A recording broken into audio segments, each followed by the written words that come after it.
क्या भारत में इंटरनेट का असली राजा अब एलन मस्क बनने वाला है? क्या जियो और एयरटेल की सल्तनत अब डगमगाने वाली है? और क्या भारत के दूर दराज गांवों तक अब बिना टावर के सुपर फास्ट इंटरनेट पहुंचेगा? जी हाँ, ये सब सवाल अब हकीकत के बेहद करीब हैं, क्योंकि एलन मस्क की कंपनी स्पेसएक्स ने अपनी सैटेलाइट आधारित इंटरनेट सेवा स्टारलिंक को भारत में लॉन्च करने की दिशा में बड़ा कदम बढ़ा दिया है। 2024 में भारतीय दूरसंचार विभाग ने स्टारलिंक को भारत में global mobile personal communication bye satellite सेवा के लिए लाइसेंस दे दिया था। और अब खबरें हैं कि स्टारलिंक 2025 के भीतर भारत में कमर्शियल सेवाएं शुरू कर सकता है। स्टारलिंक की सबसे बड़ी ताकत है इसकी LEO सैटेलाइट टेक्नोलॉजी, जो 500 से 2000 किलोमीटर की ऊंचाई पर घूमते हजारों सैटेलाइट्स के जरिए धरती के किसी भी कोने में हाई स्पीड इंटरनेट पहुंचा सकती है, बिना केबल,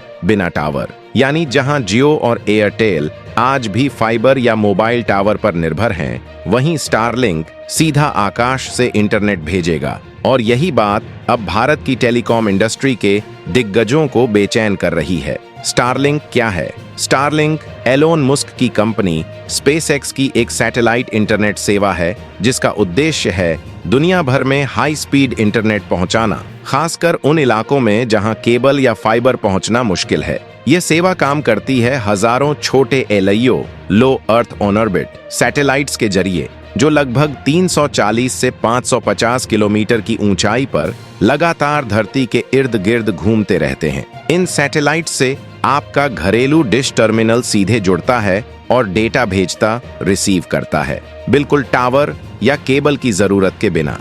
स्टारलिंक की सबसे बड़ी ताकत इसके LEO low earth on orbit satellite हैं, जो पृथ्वी से केवल कुछ 100 किलोमीटर की दूरी पर रहते हैं। इस कारण इसकी लेटेंसी बेहद कम होती है, लगभग 20 से 40 मिलीसेकंड, जो कि वीडियो कॉलिंग, ऑनलाइन गेमिंग और रियल टाइम वर्क के लिए इसे बेहतरीन विकल्प बनाता है। परंपरागत फाइबर या मोबाइल नेटवर्क जैसे जियो और एयरटेल की तुलना में स्टारलिंक उन जगहों पर भी तेज इंटरनेट देता है जहां नेटवर्क पहुंचना मुश्किल होता है।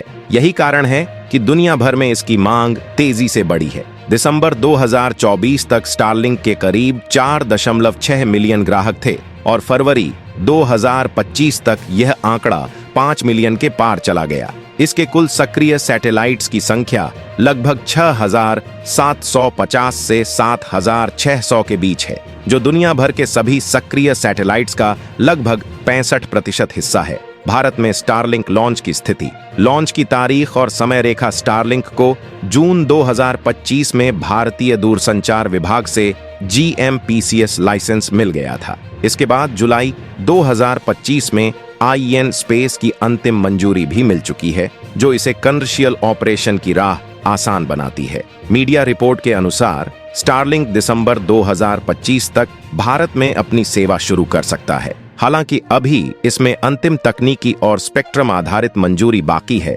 सरकारी मंजूरियां और रुझान DOT ने 7 मई 2025 को LOI लेटर ऑन इंटेंट जारी किया और जून 2025 में GMPC लाइसेंस दिया।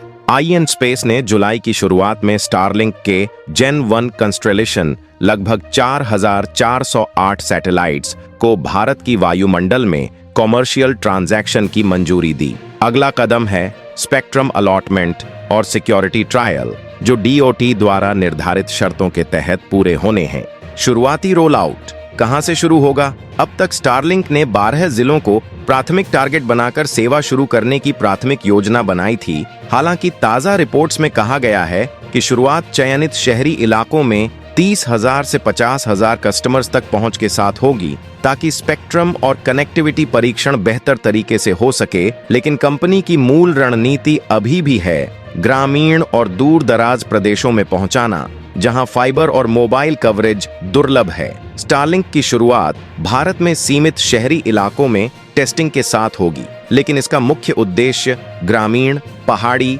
द्वीपीय और समुद्री क्षेत्रों में इंटरनेट कनेक्टिविटी पहुंचाना है। इसके साथ ही यह एयरटेल और जियो जैसे टेलीकॉम दिग्गजों के साथ साझेदारी करके एंटरप्राइज, मरीन, एविएशन और सरकारी क्षेत्रों में भी सेवाएं देने की योजना बना रहा है।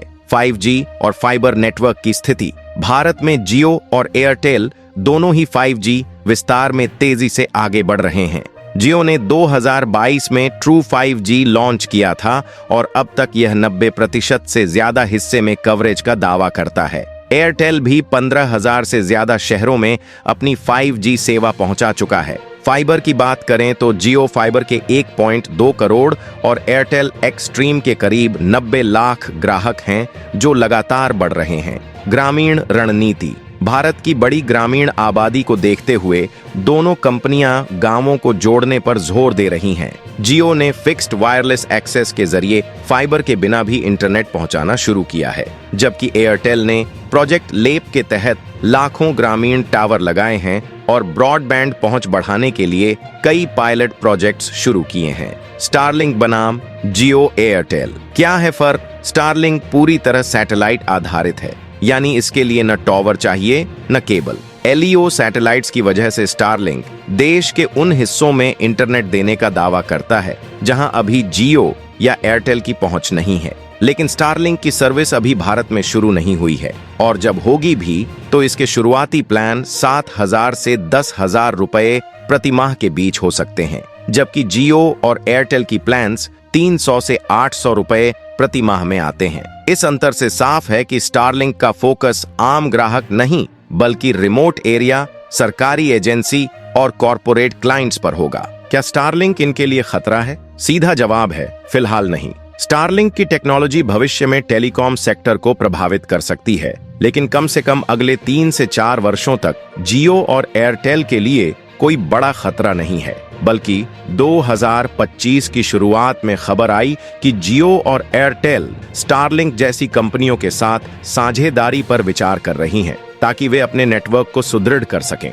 खासकर ग्रामीण, समुद्री और आपदा प्रभावित क्षेत्रों में। इसका मतलब यह है कि आने वाले समय में स्टारलिंक प्रतिद्वंद्वी से ज्यादा एक पूरक भूमिका निभा सकता है। वो वहां सेवा देगा जहां जियो या एयरटेल पहुंच नहीं बना पाए हैं। हालांकि जेएम फाइनेंशियल की रिपोर्ट कहती है कि स्टारलिंक मौजूदा फाइबर और 5G की तुलना में महंगा और धीमा हो सकता है और इसमें डेटा कैप भी है।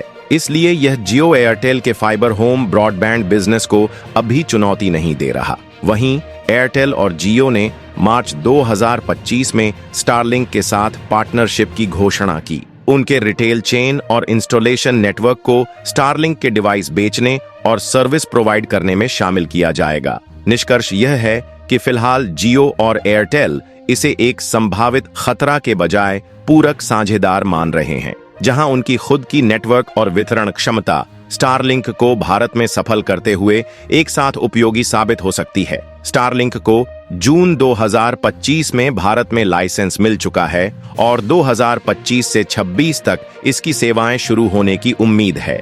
इसकी खासियत है दूर दराज और आपदा प्रभावित क्षेत्रों में तेजी से इंटरनेट पहुंचाना। अगर स्टारलिंक भारत में शुरू हो जाए तो क्या आप इसे अपनाना चाहेंगे या जियो एयरटेल की सस्ती और भरोसेमंद सेवाओं को ही प्राथमिकता देंगे? नीचे कमेंट में बताएं। महंगा लेकिन हर जगह नेटवर्क या सस्ता और तेज 5G शहरों तक सीमित। तो दोस्तों, यही थी आज की वीडियो। अगर आपको वीडियो पसंद आई हो तो इसे लाइक करें, शेयर करें और चैनल को सब्सक्राइब करना न भूलें। आपका बहुत बहुत धन्यवाद।